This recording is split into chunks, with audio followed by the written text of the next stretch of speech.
talbiyah, ya di antara ucapan talbiyah yang di apa yang diucapkan Ibnu Umar radhiyallahu anhu. Kita kan sering baca talbiyah kan, talbiyah waktu umrah atau haji,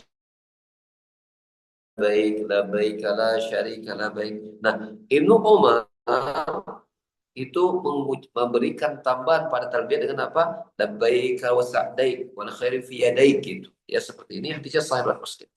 Ya. Nah, di sini dihadirkan konteks mengucapkan kedua tangan Allah itu dalam konteks memuliakan Allah Subhanahu wa taala. Kemudian yang kedua, yaitu konteks kedua tangan Allah dihadirkan ketika Allah membentangkan kedua tangannya. Membentangkan kedua kedua tangannya di saat Allah Subhanahu wa taala memberikan ya eh, karunia, ya, infak, ya, dalam konteks memberikan karunia dan infak serta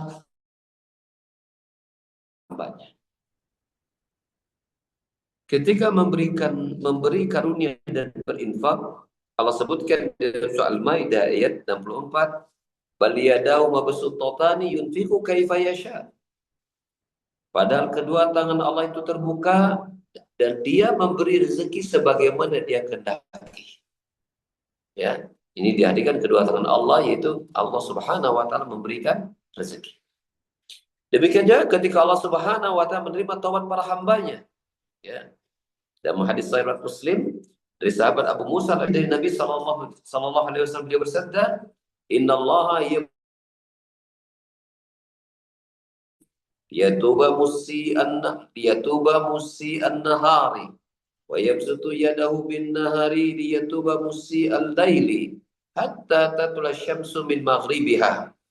Sesungguhnya Allah Subhanahu wa taala membentangkan tangannya pada waktu malam untuk, ya, agar orang yang berdosa pada waktu siang itu bertobat.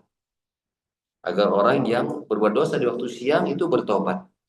Dan Allah Subhanahu wa taala membentangkan tangannya pada waktu siang hari agar orang yang pada waktu malam hari bertobat sampai di jam matahari dari terbenamnya. Maksudnya Allah menutup taubat, menerima taubat hambanya bila matahari itu sudah terbit dari tempat terbenamnya. Maka pada saat itu taubat tidak akan lagi diterima oleh Allah Subhanahu wa taala. Kemudian yang ketiga, konteks Allah menghadirkan kedua tangan, yaitu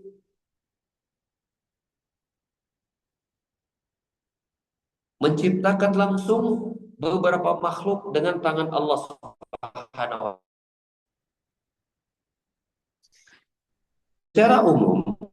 Secara umum, hampir semua makhluk ciptaan Allah itu tercipta dengan hanya satu ucapan saja. Allah mengucapkan kun fayakun. Jadilah, maka terwujud. Allah hanya cukup mengucapkan satu kata kun, jadilah, maka langsung terwujud. Ya, langsung terwujud. Allah hanya sekedar mengucapkan, ya, hanya dengan mengucapkan kun maka terwujud. Namun ada beberapa ciptaan Allah Subhanahu wa taala itu terwujud tidak dengan ucapan kun, tapi Allah ciptakan dengan kedua tangan Subhanahu wa taala secara langsung. Jadi tersebut dengan sentuhan tangan Allah Subhanahu wa taala. Ada beberapa makhluk yang Allah Subhanahu wa taala ciptakan langsung dengan tangan Allah Subhanahu wa taala. Yang pertama Nabi Adam. Yang pertama Nabi Adam. Dalilnya tadi kita sudah sebutkan, di antaranya surat Shad ayat 73 tadi. Ya, ketika Allah berkata kepada iblis, "Ya iblis, ma mana'aka tasjuda lima khalaqtu biyadayya?" Wa iblis, apa yang menghalangimu makhluk yang kuciptakan dengan tanganku, maksudnya Adam. Ya, dalam hadis yang cukup panjang riwayat Bukhari Muslim, ya, yaitu manusia mendatangi Nabi Adam, yaitu dalam hadis syafaat. Ya, ketika matahari Allah dekatkan dengan sejarak 1 mil, manusia merasakan kepayahan di saat mereka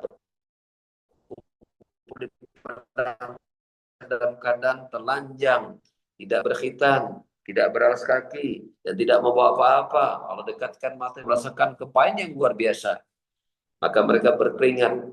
Ya, ada yang keringatnya itu memenuhi ya sampai mata kakinya, ada sampai betisnya, ada sampai lututnya, ada sampai bahkan menutupi badannya. Maka mereka datang kepada beberapa nabi untuk agar nabi itu menghadap Allah, agar Allah Subhanahu wa taala menyegerakan keputusan mereka pada menunggu selama 50.000 tahun di situ. Menunggu selama 50 kepayahan. Ya, walaupun di sana kata Nabi ada pengecualian, yaitu 7 golongan manusia kelak di hari kiamat tidak akan mendapatkan kepanasan di padang mahsyar, ya, karena dilindungi oleh Allah Subhanahu wa taala di hari yang tidak ada perlindungan kecuali perlindungan Allah Subhanahu wa taala saja. Ya. So coba di antara ibu yang bisa menjawab siapa 7 golongan manusia itu yang offline dapat hadiah. Satu tentu. Silakan. Nabi sab'atun yudhiluhumullah fi dhilli yauma la dhilla illa dhillu. Ada 7 golongan manusia yang kelak di hari kiamat akan mendapatkan naungan dari Allah yang tidak ada naungan hari itu kecuali naungan Allah Subhanahu wa taala saja. Ada 7, artinya 7 golongan ini tidak merasakan kepayahan, tidak merasakan sengatan matahari, ya, di padang mahsyar selama 50.000 tahun tersebut. Siapakah mereka? Silakan yang pernah ingat.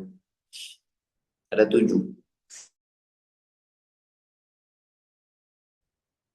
Ya, pegang mic ya. Bismillah, Assalamualaikum warahmatullahi wabarakatuh. Afwan Ustadz, orang yang bersedekah dengan bersembunyi. Assalamualaikum warahmatullahi wabarakatuh. Ya, Sedekah dengan sembunyi-bunyi satu. Terus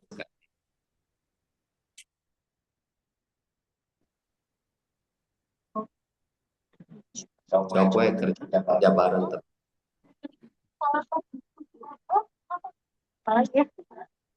Nah, paling mentok-mentoknya ChatGPT. Kalau ChatGPT selesai itu. pemimpin yang adil. Terus kalau keroyokan mah ngasih hadiah ke siapa itu ya? Ya kudu Orang yang iya selalu weh. hatinya di masjid. Oh, oke. Udah 3 lagi. Hatinya di masjid, dari badannya di mana? Sama. Ya. Nanti saya bacakan secara makna. Sok aja, secara makna aja.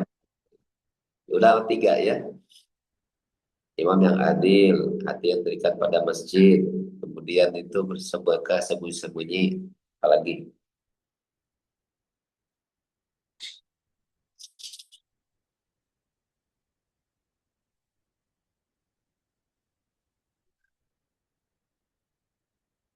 takluk 2 orang yang saling mencintai Allah.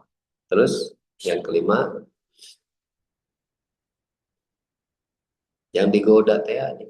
Nah, laki-laki yang digoda oleh wanita, ya, dia menolak dan mengatakan takut kepada Allah. Yang keenam,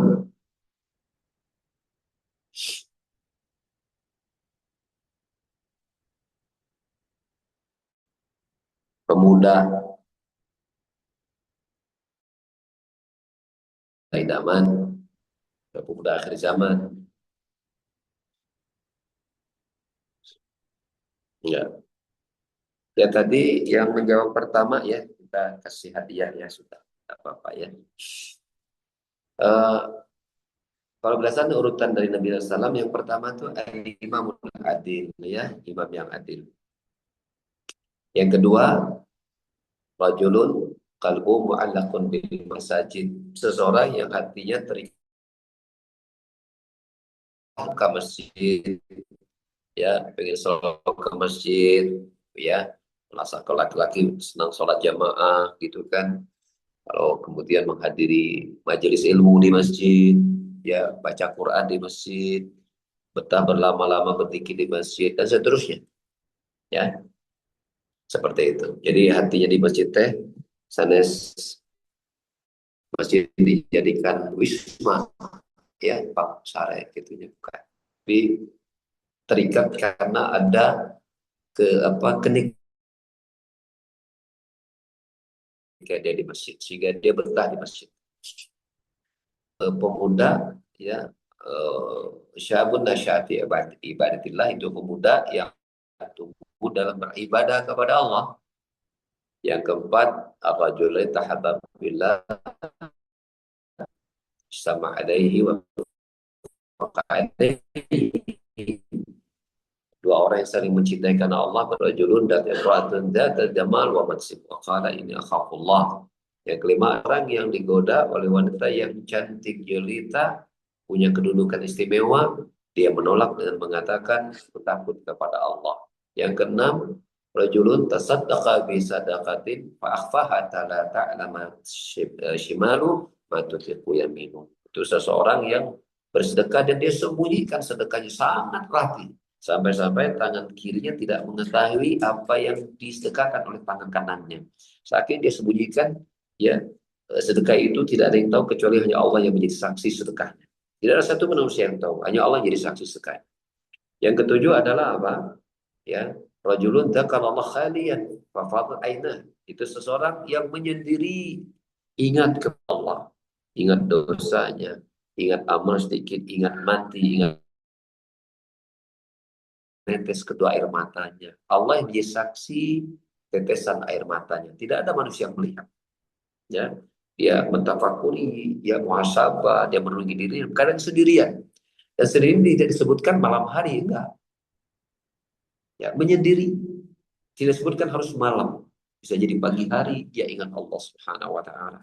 Ya, di waktu duha, di waktu siang hari, mungkin lagi ada di kantor gitu kan, dia merenung gitu kan di kantor sendiri di ruang kantor gitu kan.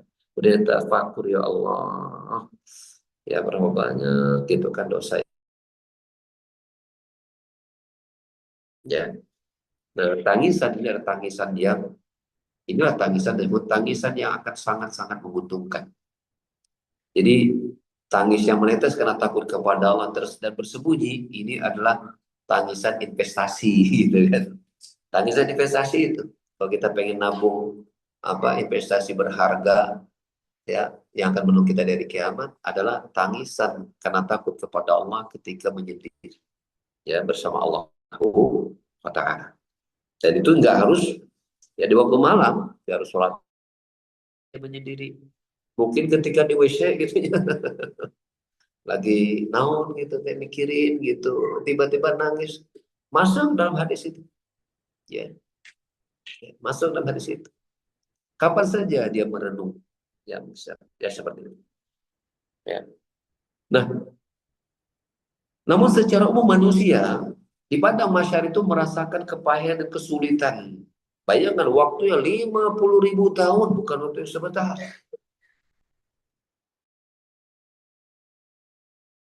Pakaian saja tanpa ada payung, tudung, penutup begitu kan, yang pelindung mah tetap repot, masih repot.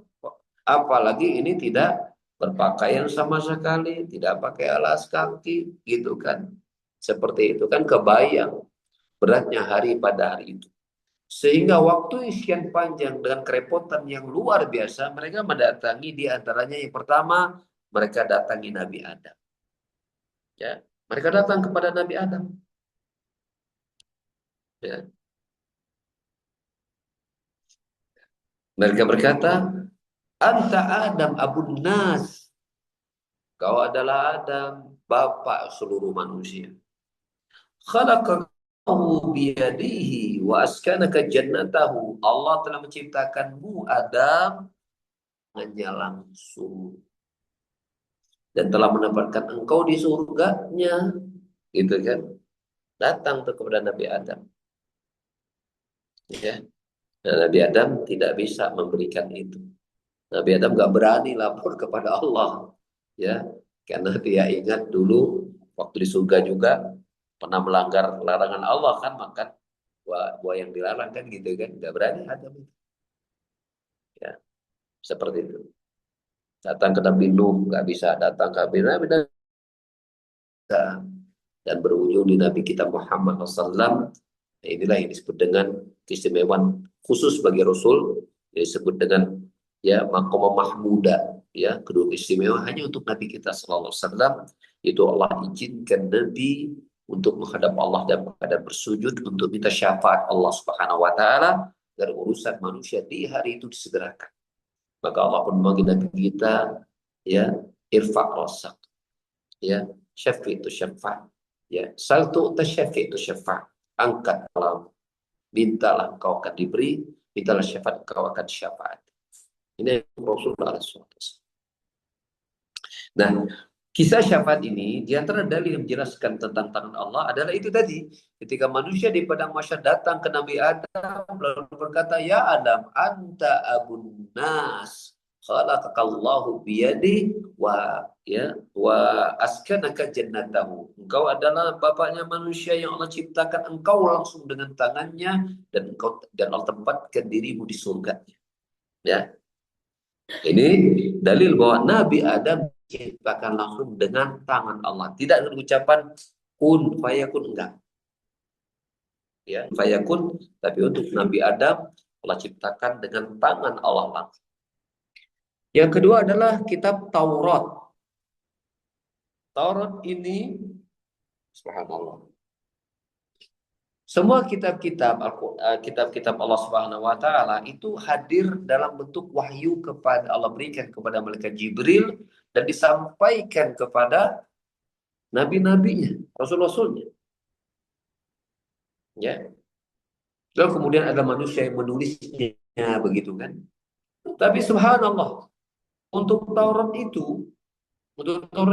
itu Allah tulis langsung dengan apa? Dengan tangan Allah Subhanahu wa taala. Ya.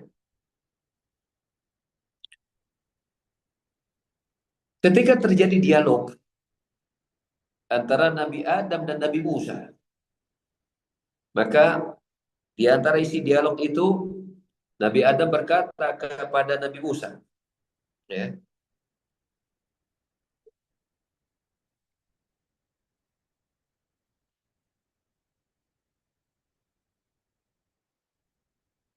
"Anta Musa, istafaka Allahu bi kalamihi wa khatta laka biyadihi." Engkau wahai Musa, sungguh Allah telah memilihmu dengan mengajakmu berbicara langsung dan menuliskan Taurat kepadamu dengan tangannya.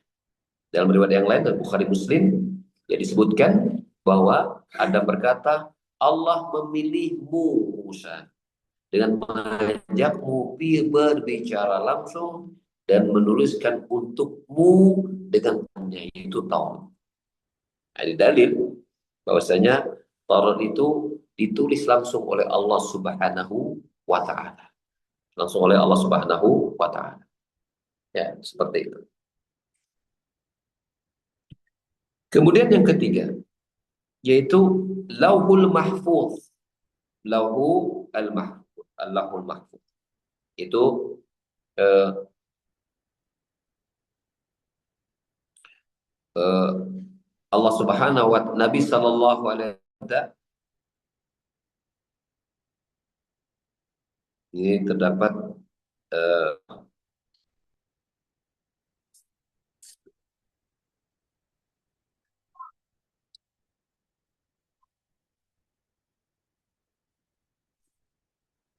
dalam Sahih Bukhari ya, juga Sahih Muslim, lamma qadallahu al-khalqa kataba kitaban indahu qalabat aw qala sabaqat rahmati ghadabi wa huwa indahu fawqal arsy.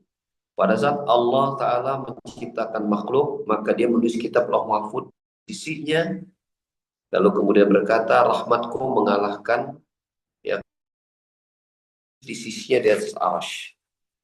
Ya.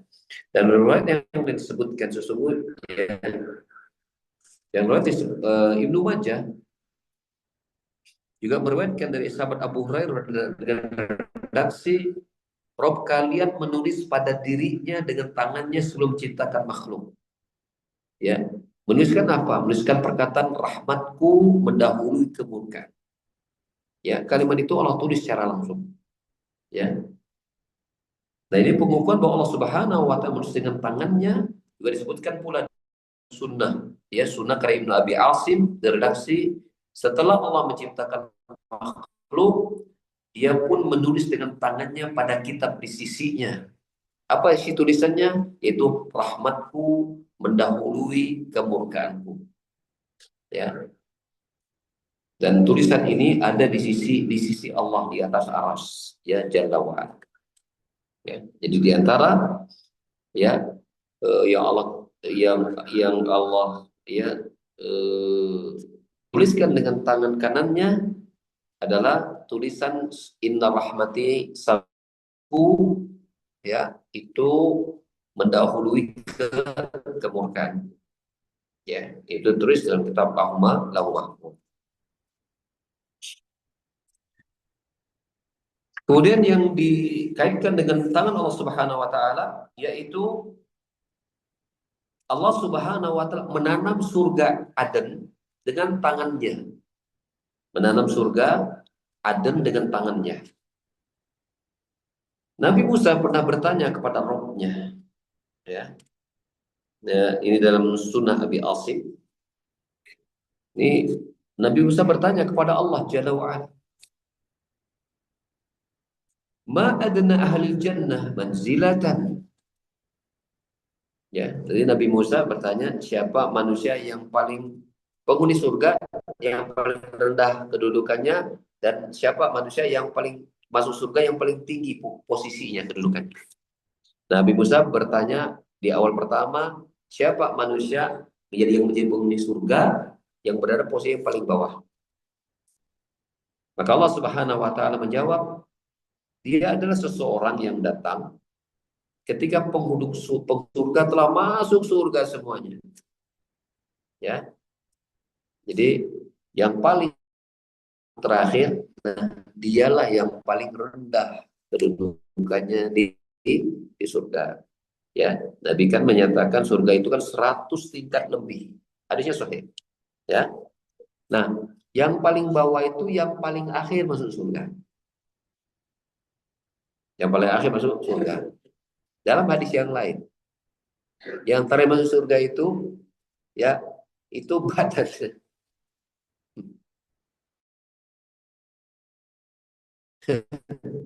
Karena surga itu kan jembatan lurus kan, lurus itu gak bengkok. Yang dia lebih tajam daripada pedang gitu kan.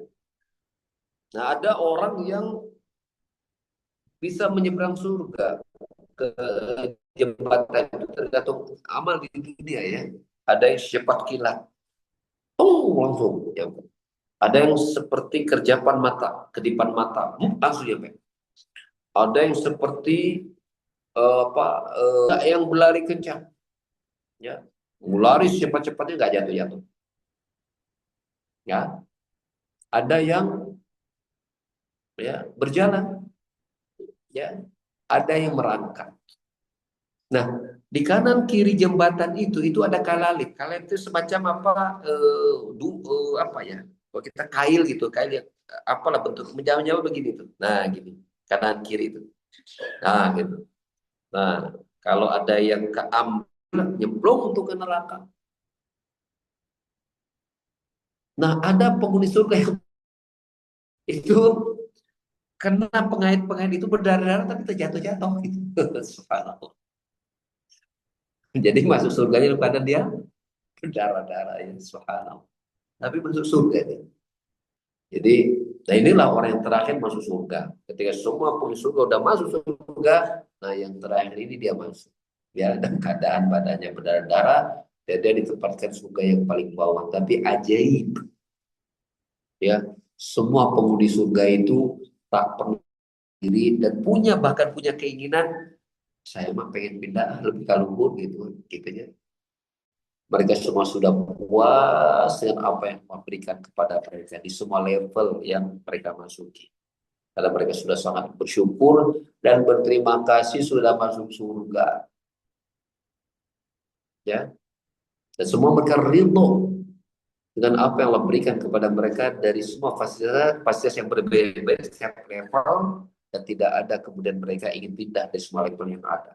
Ya, karena tiap levelnya, bahkan yang paling rendah pun, ya bagaimana tidak ridho karena kenikmatan surga SAW, ya di mana Allah Taala berfirman, "A'dadtu li'ibadis salihat wala khatar ala qalbi bashar." Aku telah siapkan surga untuk para hamba-hambaku yang soleh, ya, kenikmatan yang tak pernah dipandang oleh mata yang melihat, telinga yang mendengar, dan terbetik dalam hati mereka.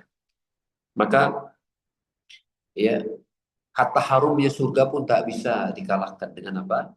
Dengan, ya, semua nikmat yang ada di dunia. Andaikan selendang bidadari itu, ya, kata Nabi SAW, dicemplungkan di dunia, maka itu keindahan akan seluruh dunia dan seisinya. Itu baru selendangnya bidadari. Kau mau bidadari nama? Dan nikmat-nikmat yang lain.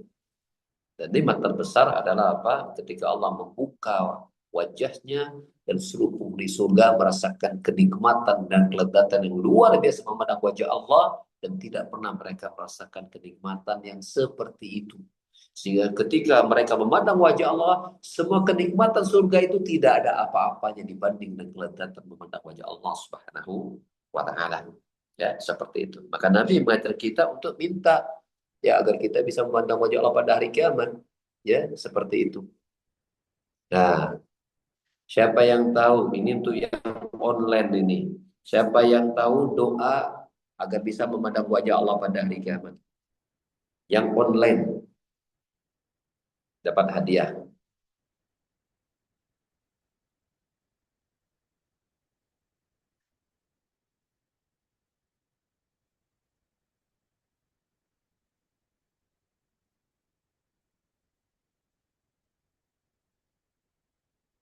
Nah, yang online, ya, itu sampai 3 ya, satu, 1,5, 2, udah tilu. Yang offline aja, tuh ibu ngacung ya dapat hadiah. Yang tahu doa minta kelezatan memandang wajah Allah pada hari kiamat. Yang belum hafal berarti kalau udah pernah minta mesti hafal.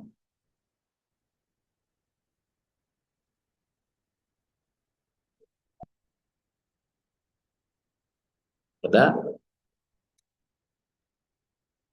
nanti cari ya di rumah ya. Kalau di ini bisa, banyaklah di internetnya. Allah, ya nggak ada nih, ibu-ibu yang offline. Allahumma inni as'aluka la tanadri. Itu kan ingin di sana tengah cung. Beraninya keroyokan. Coba salah satu, jangan salah semua. Satu itu salah. Kecung bu. Ayo yang, kalau laki-laki mah ayo bersikap jantan, adik perempuan ayo bersikap betina. Berani, yuk. Bismillah Ustadz. Enggak. Eh, Ini different person ya, ada orang beda nih kan. Beda Ustadz. Oke sih, enggak.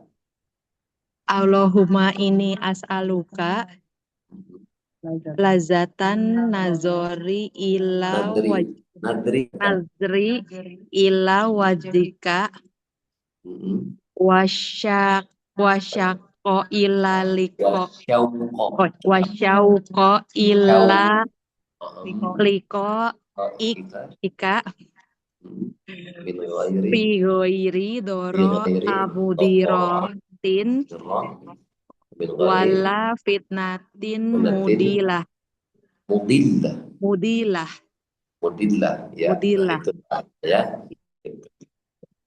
Syukran Apa? Ustaz. Apa nyontek? Nyontek Ustadz. Ya. Nyontek ke tetangga, nyontek di HP. Di HP Ustadz. Oh, tetangga Iya. juga nyontek juga tetangga. Iya. Sesama tetangga menyontek juga ya. Ya. Itu bagus ya kalau bisa dihafalkan. Itu ya. Ya seperti itu. Tetap dapat hadiah ya, hadiah nyontek. Nggak apa-apa.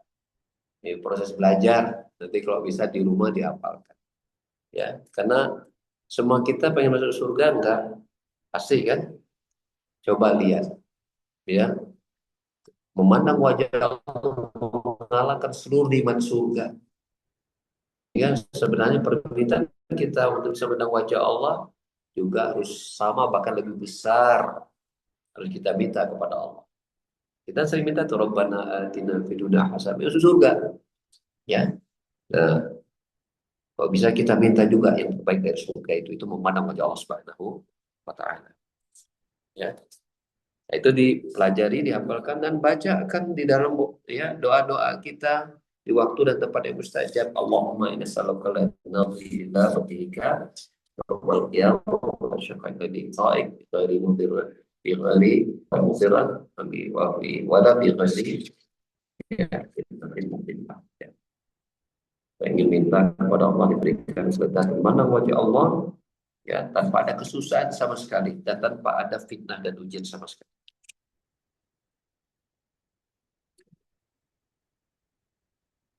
Nah, Allah Subhanahu wa taala menanam surga Aden ya, menanam surga Aden. Maka Nabi Musa bertanya kepada Allah di hari kiamat, kepada Allah Subhanahu wa taala, siapa manusia yang paling rendah kedudukan di surga? Maka dia adalah seorang yang datang ketika penduduk surga telah masuk surga semuanya. Kemudian dikatakan orang itu menjawab, ya Rabb, sesungguhnya semua orang telah menempati rumah-rumah mereka dan mendapatkan kehormatan dari Rabb mereka. Kemudian dikatakan kepada orang itu, apakah kamu ridha kalau kamu memiliki harta seperti yang dimiliki oleh salah seorang raja-raja di dunia? Maka orang itu mengatakan, itu aku ridho ya Allah. Maka Allah berfirman lagi, kamu akan memiliki itu ditambah yang semisal ditambah segitu harta-harta yang dimiliki raja dunia. Sampai ya pada kali kata aku ridho ya Allah. Bayangkan semua harta raja di dunia dikalikan, diberi berlipat-lipat sampai 5 kali lipat. Nih kasih semua, kasih lagi sampai 5 kali. Orang berkata, aku sudah ridho ya Allah. Gitu. Maka Allah pun berfirman, inilah untukmu, ditambah 10 kali lipatnya, dan kau mendapatkan apa yang berkenan di jiwamu dan enak di matamu. Maka orang itu berkata, aku ridho ya Allah. Ya, ini manusia yang paling rendah kedudukan di surga. Kemudian Nabi Musa bertanya lagi, ya,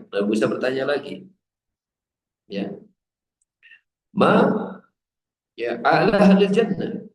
Ya, Nabi Musa bertanya lagi, fa'alahum manzilatan, lalu siapa yang paling tinggi kedudukan penghuni surga itu? Ya, siapa dia? Maka Allah berfirman, mereka itulah yang aku pilih. Aku menanamkan kehormatan mereka, itu surga, dengan tanganku dan letakkan cap di atasnya. Maka mata pun belum pernah melihat, telinga belum pernah mendengar, dan belum pernah terbayang ke dalam hati manusia apa yang kupersiapkan untuk mereka. Maka Nabi Shallallahu Alaihi Wasallam mengucapkan firman Allah, "Fala ta'lamu nafsun ma ukhfiya lahum min qurrati a'yun." Maka tidak ada seorang pun mengetahui apa yang disembunyikan untuk mereka, itu berbagai macam nikmat yang menyenangkan hati mereka. Ya, surah Sajdah ayat 17. Ya. Nah, dalam hadis ini Allah berkata bahwa Dia sendiri yang menanam surga Aden dengan tangan Allah Subhanahu wa taala. Ya. Kemudian tentang keagungan Tuhan Allah Subhanahu wa taala, di saat Allah Subhanahu wa taala menceritakan bahwa orang musyrikin itu tidak mengagungkan Allah Subhanahu wa taala. Ya. Ayat 67. Wa ma qadarullaha haqqa qadri, dan mereka tidak mengagungkan Allah dengan sebenar-benar pengagungan. Wal ardu jami'an, padahal ya di hari kiamat, wal ardu jami'an qabduhu yaumal qiyamah. Padahal seluruh bumi ini akan dalam genggaman Allah pada hari kiamat. Wassamawatu matwiyatun biyamini, dan langit itu kan digulung dengan tangan kanannya Allah Subhanahu wa taala. Dalam riwayat Bukhari Muslim, Nabi sallallahu alaihi wasallam bersabda, "Yaqbidullah tabaraka wa yaminih, summa yaqul anal malik, aina mulukul ard." Allah taala menggenggam bumi pada hari kiamat dan melipat langit dengan tangan kanannya. Kemudian dia berfirman, "Aku adalah sang raja." Di manakah raja-raja dunia? Dalam hadis riwayat Muslim yang dalam riwayat yang lain, Rasulullah Sallallahu Alaihi Wasallam bersabda, Allah melipat langit pada hari kiamat. Kemudian dia mengambil dengan tangan kanannya, lalu dia berfirman, "Akulah sang raja."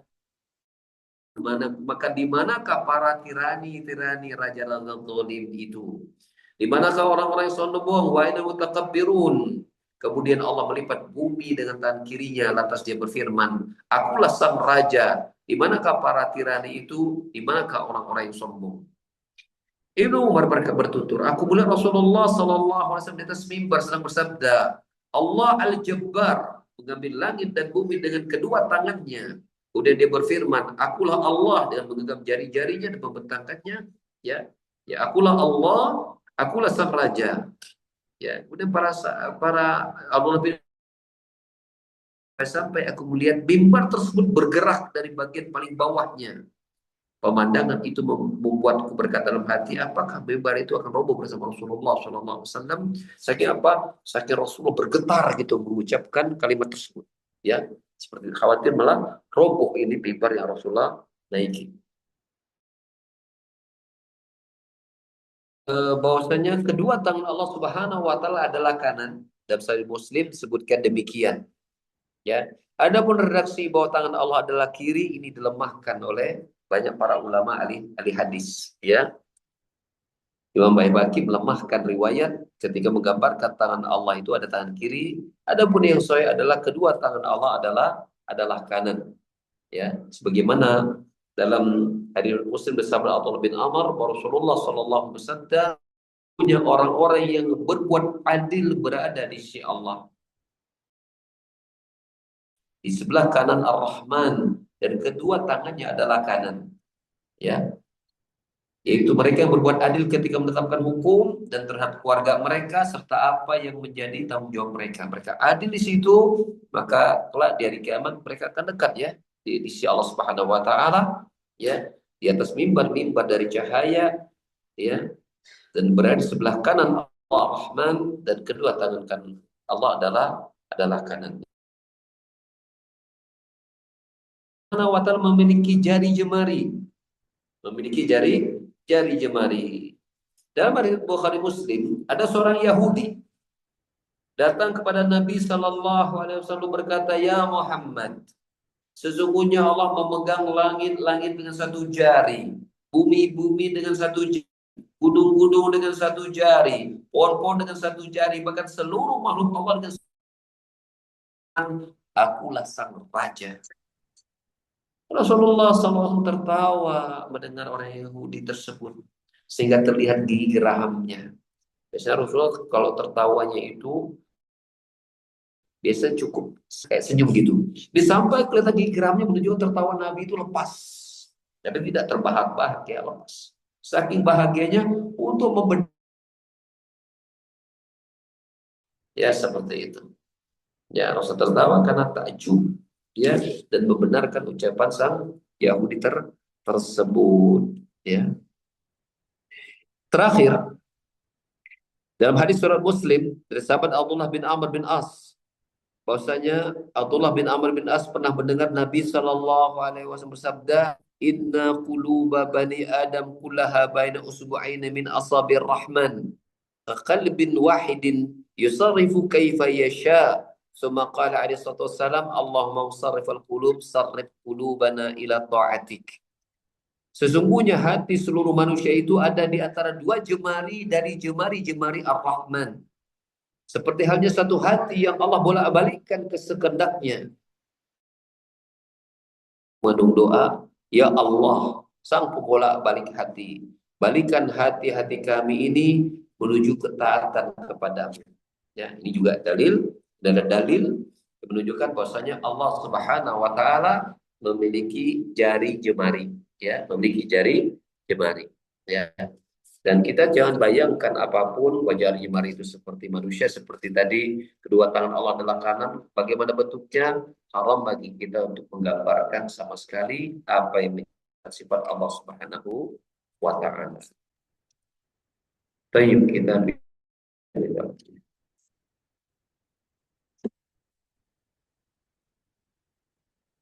ya. Bismillah, semoga Allah memberikan limpahan rahmat ya kepada kita semua ya, kaum muslimin. Ya, ini pertanyaan di luar materi ya.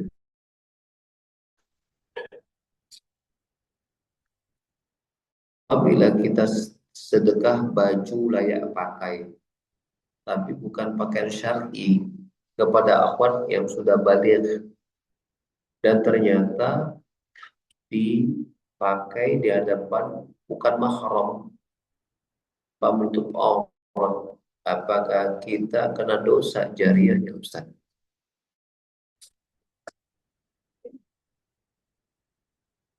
Iya, baik ya. Apabila misal contoh kita sumbang daster lengan sesiku ke penduduk desa, pakai oleh akhwat tersebut ke warung tanpa tutup jaket dan hijab. Ya sebaiknya hindari ya, hindari kita ngasih.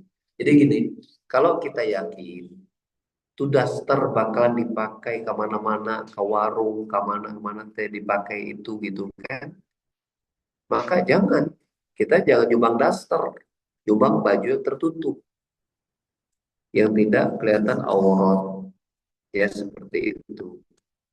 Ya, kalaupun mau, ya kita lengkap ngasih juga pakaian plus misalnya jilbab ya gitu kan, dan berpesan dasarnya dipakai di rumah ya gitu, yang dipakai ke warung gitu kan, seperti itu ya. Dituliskan tidak apa-apa, tapi kayaknya nggak mungkin lah kalau udah sampai di sana mah pasti doa ya, dipakai aja kalau kayak begitu ya, yang ngasih daster ya, seperti itu. Kecuali kalau secara umum ibu-ibu mah daster dipakai untuk tidur, tapi ayah nu mahiwal hiji dua mah beda sorangan gitu. Nah itu nggak apa-apa. Itu mah kasus namanya. Kita nawe itu beda gitu kan. Tapi kalau secara umum semua ibu-ibu seperti dipakai untuk tidur, maka nggak jadi masalah. Ya, berarti itu orang berkasus saja.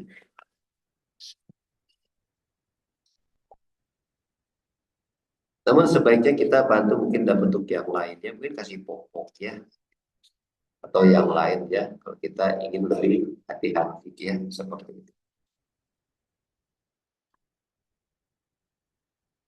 Dan kita tidak berdosa ya, karena kalau niat kita sudah ingin memberikan sunat dan kita bersetuju bahwa itu akan dipakai untuk tidur bukan keluar, insya Allah nggak jadi masalah. Apakah ada solusi bagi kita yang ingin sedekah baju layak pakai non syar'i ya, seperti kaos tangan pendek?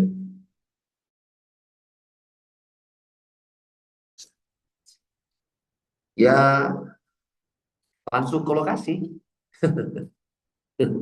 Itu lebih aman. Cari lokasi-lokasi atau titipkan ke teman-teman yang kita yakin dia amanah ya, menjalankan syariat gitu kan. Ketika dia nyumbang, ya pesan, bu, itu daster yang dipakai untuk belanja. Ya kalau tinggal nambahkan tinggal kelek, nah ya segala macam itu dosa. Nah gitu kan. Si penyumbang penyalur ini memberikan dakwah kepada ibu-ibu untuk tetap menutup aurat misalnya, iya daset titipan amanah jamaah gitu kan. Nah kita boleh ya kepada panitia-panitia atau orang-orang di lapangan yang ngerti itu ya, Tapi kalau kita lihat kayaknya akan agak susah ya. Kita ingin aman ya, permen aman yang kondisi seperti itu ya, agak susah.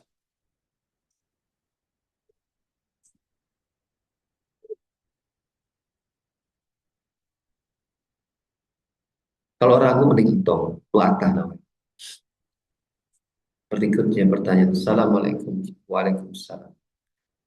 Ini Yuki bertanya, gimana caranya biar hati kita terus terpaut ke amalan-amalan akhirat, tidak hanya duniawi, dan biar istiqomah akhirat terus gitu, ya.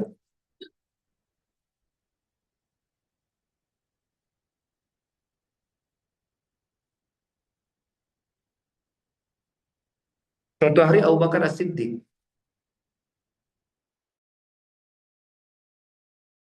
Handolah berkata, nafaqah Handolah, nafaqah Handolah. Handolah ini udah munafik, Handolah ini udah munafik. Abu Bakar bertanya, ya, apa sebabnya kau berkata demikian? Handolah berkata, ketika kami berada di sisi Rasulullah SAW, maka teringat surga dan neraka. Tapi ketika sudah kembali kepada keluarga, lupa. Maka Abu Bakar berkata, aku pun merasakan demikian. Ini sahabat tuh seperti itu kondisi mereka, kemudian kurangnya itu. Nah, mereka bersepakat untuk mengadukan kondisi mereka itu kepada Rasulullah SAW dan sikatnya bertemu dengan Rasulullah SAW. Maka Rasul berkata, ya, kalau hatimu seperti selalu sudah neraka, maka para malaikat mungkin saatan. Akan tetapi iman itu demikian, dia ada masanya dia semangat, ada masanya dia tidak semangat, ya, seperti itu. Namun ketika tidak semangat tetap menjaga ketaatan, ya, menjaga ketaatan. Artinya ketika seseorang, ya, iman sedang lemah, maka dia berusaha untuk tidak berbuat maksiat, tidak meninggalkan ketaatan standar minimal, ya. Jadi misalnya, ya, mungkin dia seorang mungkin sibuk dengan dunia, ya, sibuk dengan dunia. Kemudian dia lupa ingat mati, lupa tentang akhirat, gitu kan, seperti itu. Bagaimana solusinya? Pertama tentu, ya, pekerjaan dunia harus berusaha untuk menopang akhirat dulu, itu penting. Ya, seperti yang halal, ya. Apalagi langsung beririsan pekerjaan itu dengan pekerjaan akhirat, gitu kan? Itu lebih safety, gitu kan? Ya, pertama yang halal, ya, seperti itu. Yang kedua diniatkan bahwa kita ingin cari pahala dengan mencari rezeki yang halal, itu berpahala, kan? Maka dia cari pahala dengan mencari rezeki yang halal, ya. Yang kedua adalah, ya, circle yang ada di dunianya itu ada circle yang juga ingatkan dia tentang akhirat, ya, seperti itu. Ya, berupa sistem yang berlaku, artinya waktu untuk sholat itu ingat sholat, gitu kan, seperti itu. Apalagi mungkin ada pengajian mungkin kalau di tempat kerja, gitu kan, itu subhanallah, ya, sehingga kita lebih mudah terbantu dengan kondisian yang ada, ya. Kemudian diantaranya adalah, ya, kita banyak muhasabah bahwa kita tahu hidup kita hanya sekali, kita pasti akan bekal masih sedikit, maksiat masih banyak. Maka bagaimana kita bisa menyanyiakan waktu gitu dengan perbuatan-perbuatan yang melahirkan kita dari akhirat, ya. Ingat mati tiap hari. Nabi suruh kita ingat mati tiap sebanyak-banyaknya. Aksir dzikr dan wahwal maut. Ya, perbanyaklah oleh kalian mengingat kematian. Mengingat penghujur kelezatan itu kematian. Al-Hafidz Wajah Hambali di Al-Imam Al-Qurtubi dalam kitabnya At-Tazkirah, man aksara dzikral maut ukrima bisalasa. Siapa yang banyak ingat mati dia akan dimuliakan dengan 3 perkara. Yang pertama adalah bersemangat beramal soleh. Yang kedua bersegera bertobat. Yang ketiga qanaah dalam hidup di dunia. Tidak macam-macam gitu, nggak rakus, nggak serakah, pengen punya ini, pengen beli itu, enggak. Kalau dia banyak ingat mati, maka insya Allah ya, nggak punya target-target yang muluk-muluk tentang dunia. Yang penting pas-pasan aja, pas butuh ayah gitu, nah, gitu kan? Yang penting cukup. Ya nggak ngoyo, nggak pengen gambarkan saya ingin punya ini, punya mewah ini, enggak. Maka seseorang ketika dia hatinya sudah terpincut pada dunia, berlebihan berarti tanda dia ingat matinya kurang. Kalau ingat mati kurang, berarti ingat akhirat juga pasti itu otomatis. Ya, maka perkuat kita banyak ingat mati. Hari ini kita bisa mati, jam ini detik ini kita bisa mati. Kalau mati, selalu mati dalam kubur. Ditanya malaikat munkar dan nakir, kita udah siap belum? Catatannya dosa kita masih banyak. Lalai kita dari Allah masih sering, zikir kita masih sedikit. Kebaikan yang kita lakukan masih belum sempurna. Ya, sholat mungkin sering terlambat, tidak khusyuk, tidak tumanina, sedekah sedikit, udah itu diomongin buat status misalnya ya gitu. Banyak kekurangan kita.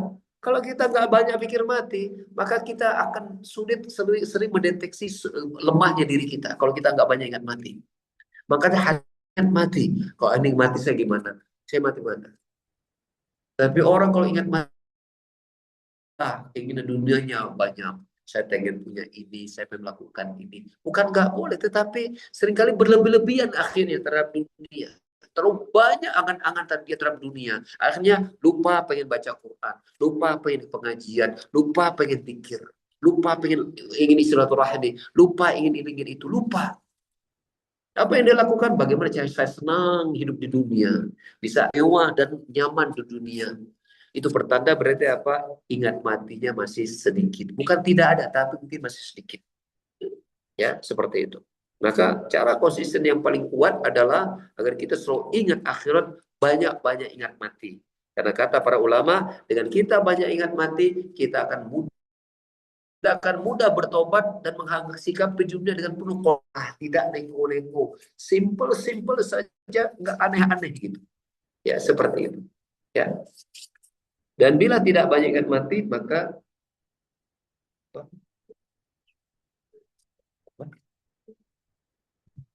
di sini ada pertanyaan di sini. Di bagian mana tuh? Oh iya. Oh iya.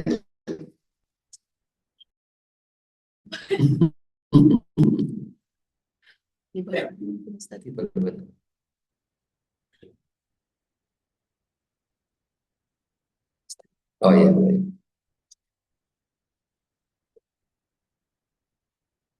Ya, pertanyaan ya di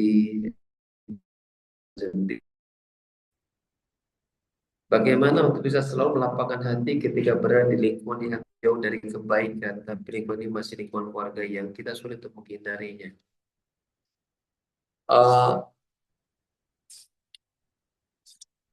Sabar ya, sabar.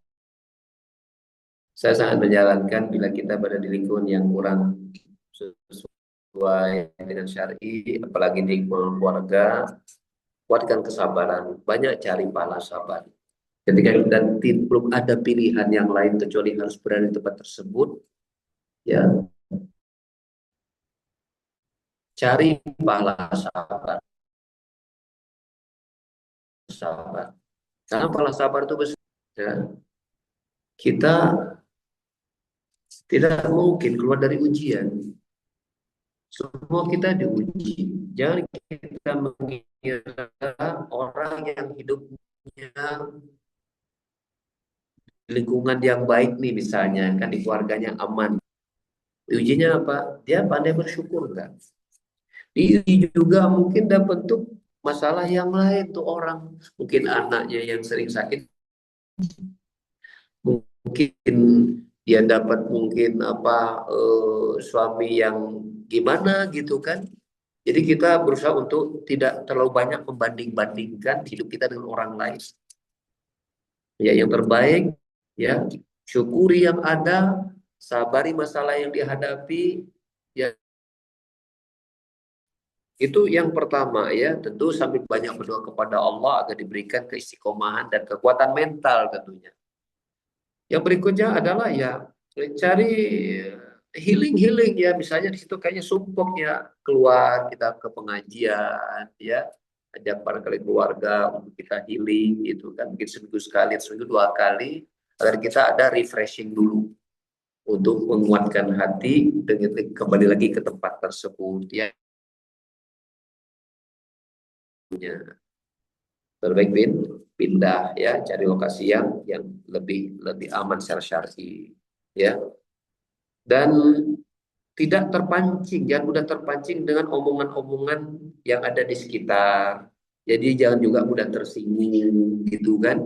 Kalau ingin menyampaikan, nyampaikan dengan cara yang baik. Bila kita ingin mengubah kemungkaran tersebut, sampaikan dengan akhlak yang bagus ya. Kerjaan kita di rumah tersebut misalnya lantai, kemudian kita ingin berdakwah, kita lakukan secara tertutup pada orang per orang, sampai secara tidak terbuka supaya dia tidak tersinggung gitu kan, seperti itu. Agar kemudian mudah-mudahan di lingkungan tersebut akhirnya juga apa, berubah dari yang tidak syar'i menjadi ya, walaupun butuh proses yang bisa jadi sangat panjang. Ya, udah berat sekali dan tidak sanggup, ya upayakan segera apa, pindah keluar dari lokasi. Yang terakhir, ini pertanyaan di tulisan, apa saja batasan bermuamalah dengan orang kafir? Memang darurat, tidak ada pilihan kecuali di situ. Ya, bila di luar daripada itu, ya kita nggak boleh berteman dekat kepada orang kafir. Ya, berorang kafir itu sebatas kebutuhan dunia saja. Dan kalaupun ingin lebih, kita dakwah kepada mereka. Tapi menjadikan mereka teman dekat, ya ngomong agama juga jarang gitu kan, sering kemana-mana berdua, maka ini nggak boleh, ya, karena Nabi bersabda, la tusahib illa mu'minan, jangan memberitakan demikian, ya. Dan kita ada namanya al-wala wal bara, ya. Wala loyal dekat kepada sama mukmin, dan kita menganggap orang kafir itu sebagai ya orang-orang yang harus kita waspadai. Tidak boleh kita merasa aman dengan orang-orang kafir. Enggak, Pak Ustaz, dia orang yang baik, akhlaknya baik. Kita yang lebih tahu atau Allah yang lebih tahu? Allah berfirman, "Walan tarda ankal yahud walan nasara hatta tattabi'a millatahum." Yahudi dan Nasrani tidak pernah ridha dengan kalian sampai kalian ikut agama mereka. Gitu kan? Kalaulah mereka tidak mengajak kita kepada agama, ya, tapi ya mereka juga tidak tahu maksiat, misalnya ke mall, ke karaoke, mungkin bagi mereka itu nggak dosa. Ya, makan babi mungkin nggak dosa. Ya, membuka aurat mungkin nggak dosa gitu kan. Ngomongin orang, ikut apa namanya itu infotainment, gosip mungkin nggak dosa bagi mereka gitu kan. Makanya kita terpengaruh dengan sesuatu yang nggak baik agama kita. Belum lagi misalnya menganggap ya tadi kan hal yang misalnya buka aurat apa segala macam, ya bagi orang kafir kita menganggap biasa juga akhirnya, ya, walaupun dia tidak mengajak kekafiran, tetapi ya kita berusaha untuk menjaga jarak, dan kalaupun kita ingin dekat, langsung dalam rangka untuk berdakwah jelas tentang Islam gitu kan. Ini saya sholat nih, saya tentang Islam gitu, seperti itu ya. Adapun dalam segala urusan kemana-mana berdua, maka ini ya dilarang dalam agama kita. Kalau urusan-urusan dunia syarat boleh ya. Kita kan kalau ke pasar atau apa kebutuhan kita atau ke rumah sakit gitu, bertemu dengan pihak-pihak yang yaitu tapi ini bukan orang Islam misalnya, secara umum ya, seperti itu. Adapun lebih daripada itu maka harus waspada ya. Demikian kajian kita di hari ini. Barakum jami'an, kita akhiri subhanakallahumma bihamdik asyhadu an la ilaha illa anta astaghfiruka wa atubu ilaik. Jazakumullah khairan wa jami'an. Assalamualaikum.